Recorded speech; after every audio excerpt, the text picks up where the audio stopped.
Diesel, petrol, कोड़ियों के भाव, भारत में मिला दुनिया का सबसे बड़ा तेल का कुआं।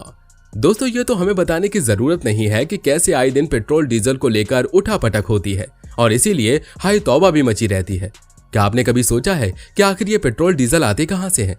वैसे आपने ये तो सुना ही होगा कि तेल जमीन के अंदर से निकलता है, लेकिन क्या आपने ये सुना है कि भारत को तेल का कुआं मिल गया है? जी हाँ, चौंकिए मत। अब भारत तेल के मामले में किसी पर निर्भर नहीं होगा, क्योंकि भारत में ज्यादातर तेल अरब देशों से इंपोर्ट किया जाता है। इसलिए अब भारत हर चीज में आत्मनिर्भर बनना चाहता है और इसलिए तेजी से भारत में ग्रीन हाइड्रोजन बनना शुरू हो गया है। तो चलिए जानते हैं तेल के कुएं कैसे ढूंढे जाते हैं और जानेंगे जमीन में 70% पानी है तो इसमें से तेल कैसे निकाला जाता है।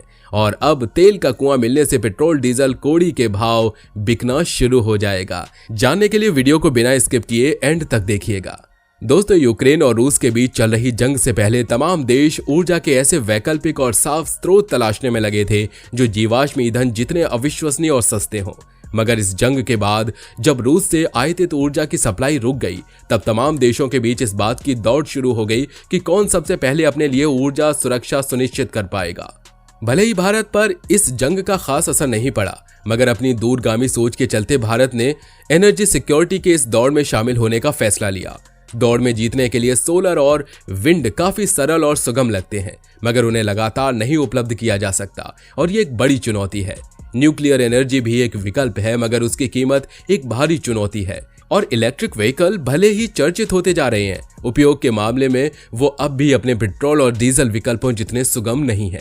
इन्हीं सब मुद्दों को हल करने के लिए भारत सरकार ने कुछ दिन पहले ही लगभग 20,000 करोड़ रुपए के बजट के साथ राष्ट्रीय हरित हाइड्रोजन मिशन को मंजूरी देते हुए एक बहुप्रतीक्षित फैसला लिया।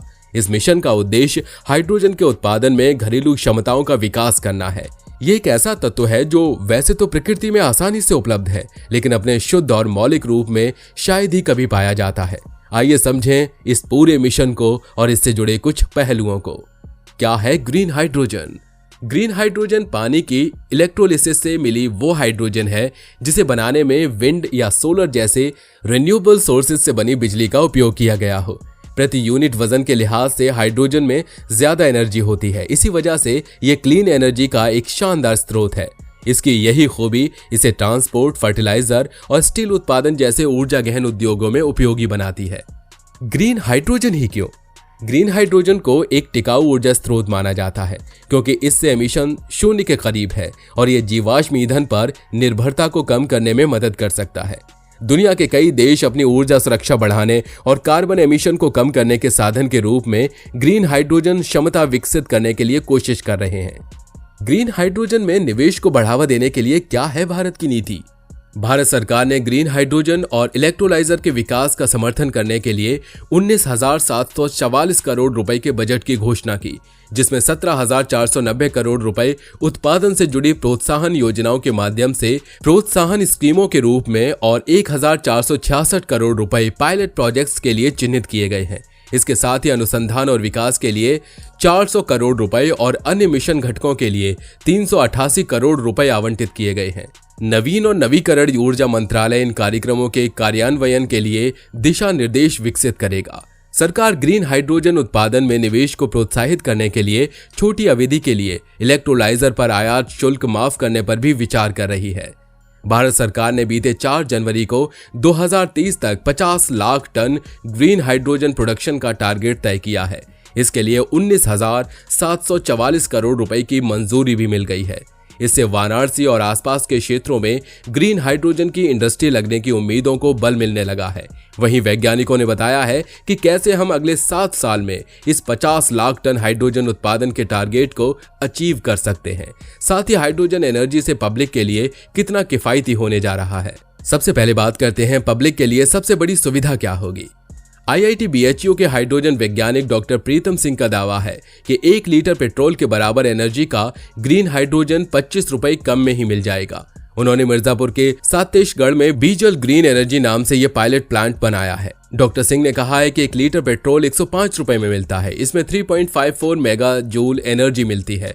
इससे 100 सीसी की बाइक इतने में 60 किलोमीटर की दूरी तय कर सकती है, जबकि महज 80 रुपए के खर्च में ही इसके बराबर हाइड्रोजन मिल पाएगा। यानी कि हाइड्रोजन पेट्रोल से 25 रुपए तक सस्ता मिलेगा। जरूरत है तो बस इसे लिक्विड फॉर्म में पेट्रोल टैंक में रखने की। हाइड्रोजन से चलने वाले वाहन वातावरण में प्रदूषण भी नहीं फैला सकेंगे। हर साल एक प्लांट से बना सकते हैं 500 टन हाइड्रोजन।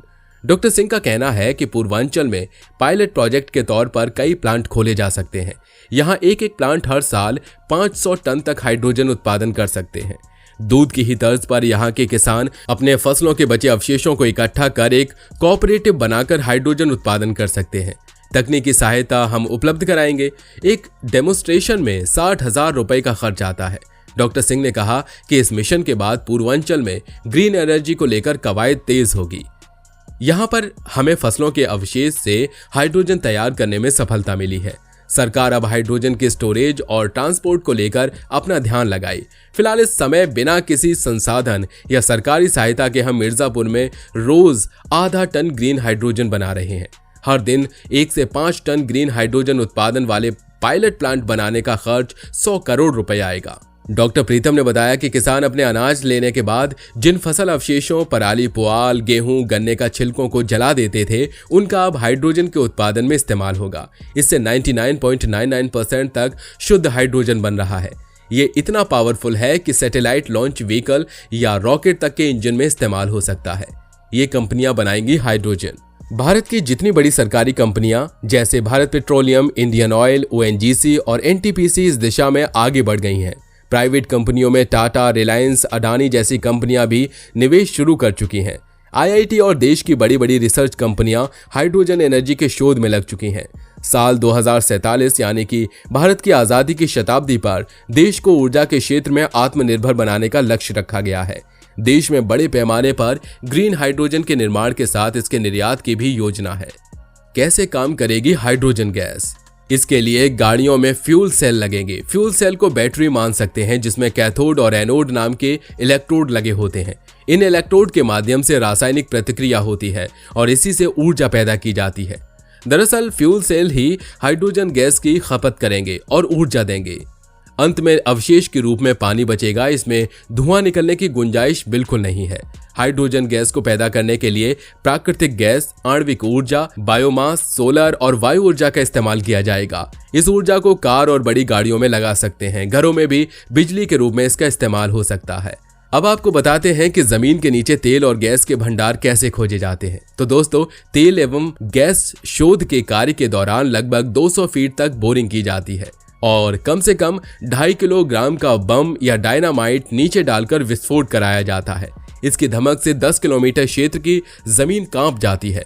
विस्फोट के बाद उत्पन्न सीस्मिक तरंगों को भूकंपी फोन की मदद से रिकॉर्ड किया जाता है। इसके बाद इस डेटा का जियोलॉजिकल द्वारा सुपर कंप्यूटर की मदद से एनालिसिस किया जाता है, जिसके बाद पता लगता है कि किसी एक्सप्लोरेशन साइट पर कितनी मात्रा में गैस और तेल के भंडार मौजूद हैं।